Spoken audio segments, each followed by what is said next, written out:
So I've been trying to find videos of people explaining Ron Paul's issues, because you know, a lot of people still don't know about him, and I know he can't win.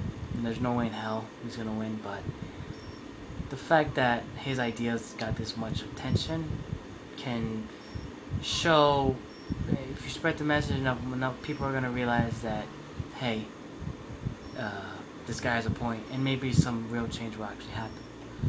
So a lot of people, the media just does a horrible job of, well, lying, basically, about what Ron Paul stands for. So I'm going to try and explain some of the more important issues Ron Paul has believes in, his policies and whatnot. A lot of people just like to hear libertarian and it's, all these bad things, and I have my reservations a little bit about libertarianism, but this is what exactly he would do in these situations. So I'm going to run them down as quick as possible. Might need 2 videos, but whatever. Abortion.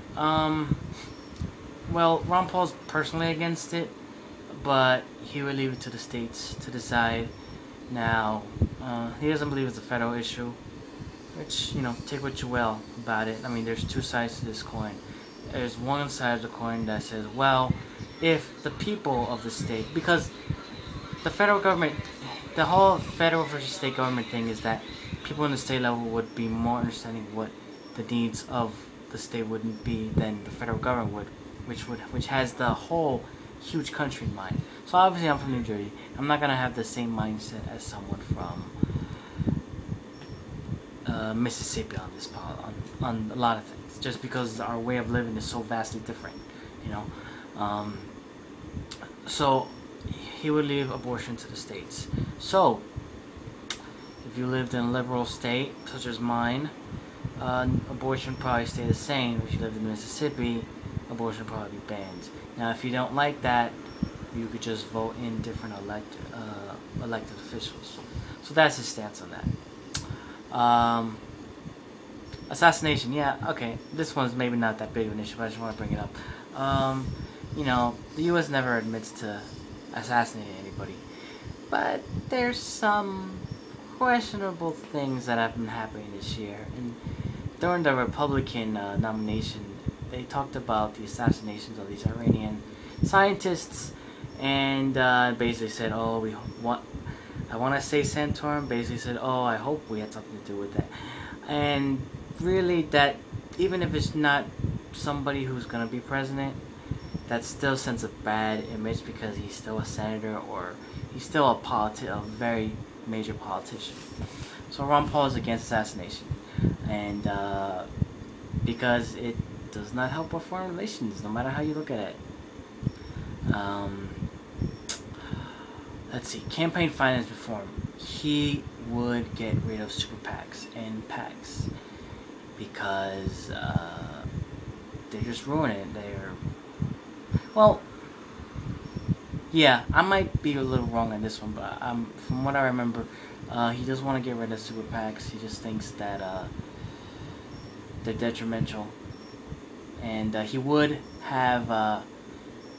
set forth some regulations, because obviously the super PACs, Mitt Romney gets so much money from them, and it's just obvious that, hey, people are funneling massive amounts of money, and that was the whole reason why PACs were created, and they just went over it by creating super PACs.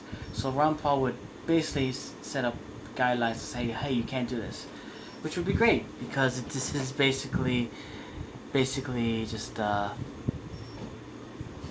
rubbish. Let's see. Discrimination, and this goes into the whole, is Ron Paul racist type of thing, because some things appeared in the newsletter. Now, okay, this is where some people are going to butt some heads, but Ron Paul doesn't exactly believe in discrimination, racism. He doesn't exactly believe that.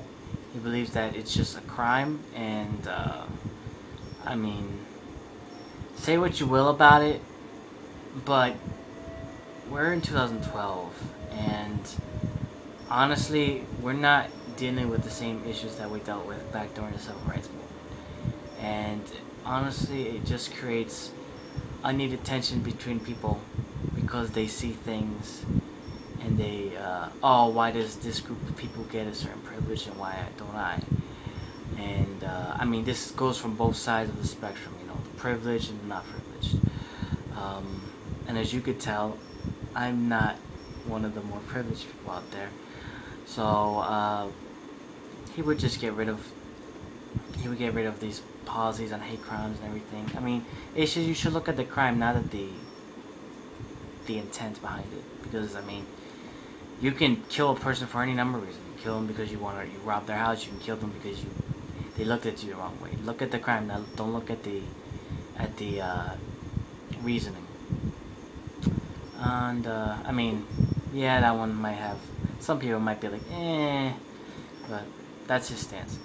Let me see, education. This one's kind of big. He wants to get rid of the Department of Education, which I agree with completely, and put this in the hands of the state. Why? Because some states do a better job educating their kids than others, and to create some sort of federal level, federal standard such as Bush did, it just created massive chaos. And they're actually getting rid of No Child Left Behind, so another failure by Bush. Yeah, I mean, simply put, the states would know what was best for their kids. And obviously, I mean, they're not going to let the kids, mess up. I mean, the education system is already in complete mess, and just putting the federal government in charge of it, it hasn't been really working. And I mean, and like I said before, in regards to abortion, okay, the needs of students in New Jersey are going to be a lot different than the needs of students in Mississippi. Although, I'll give you an example. New Jersey versus Vermont. Now, I don't really, just to be blunt, there is a huge wealth gap between these two states.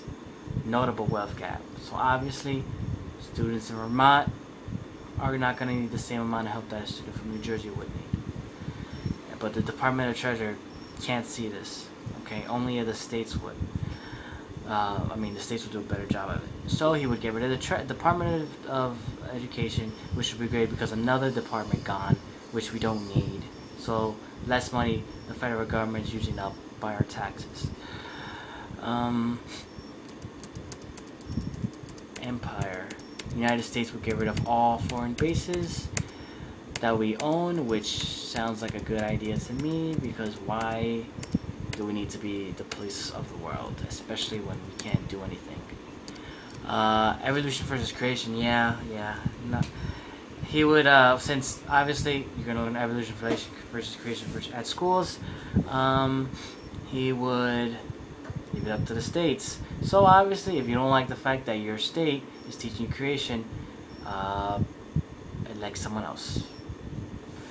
And I mean, it's a big enough issue that some people want to do this. So hey, I mean, I live in New Jersey. No way would we ever bring creation, because honestly, it's dumb. But hey, if your state wants it, go ahead, do whatever you want. Don't really care. Let's see. Global warming. Ron Paul doesn't believe in it, which this is something that I don't agree with. This and his stance on healthcare, I don't agree with. But he doesn't believe in global warming. He just thinks it's rubbish, and he's more focused on the markets, basically. And if the markets create a hazardous environment, oh well. Pretty sure he would get rid of the EPA because that's a big federal thing. Again, this is one of the two things I don't agree with on him, and but you can't have a perfect politician. I'm actually running a little bit low on time, so I'll try and create another video soon about the rest of the things. He's got a few other things I'd like to say, but any questions, or if I was wrong about something, please let me know.